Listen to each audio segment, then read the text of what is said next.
An Oceano native killed in the line of duty back in 1943 is finally coming home. His remains were positively identified just a few months back. KSBY reporter Brooke Martell spoke with the nephew of Private First Class George Bernard Murray, that is. Murray enlisted in the war in February 1943 and was killed that same year in November. Now, he's the first South San Luis Obispo County man to be killed in World War II, and he's also the last to come home.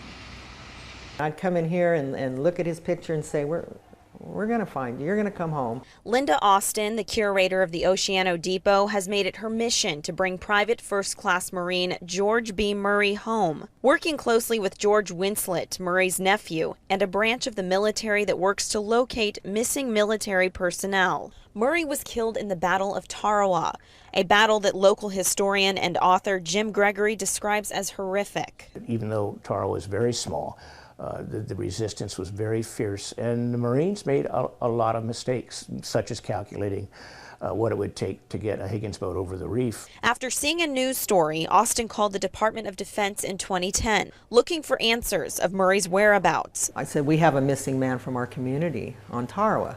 And she said, oh my goodness, well, we're having a family meeting next week. Do you have family members? And I said, yes, we do. George Winslet would never meet his uncle, George Murray, but years later, his existence would play a pivotal role in bringing his uncle home. My DNA is what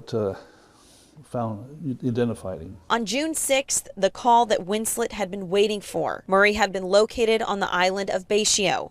So when I got that phone call and they found him, I was really surprised. While Linda and Winslet prepare for the emotions that will come with Murray's homecoming, perhaps the most touching reunion will be the one we won't see, when Murray's casket will be placed on top of his mother's. That's as close as we get to her.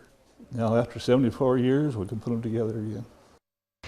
Highway 1 is decorated with American flags, as well as a banner outside of the Oceano Depot here. Now, this will all greet Murray during a procession, which will take place on Friday morning at 10 a.m.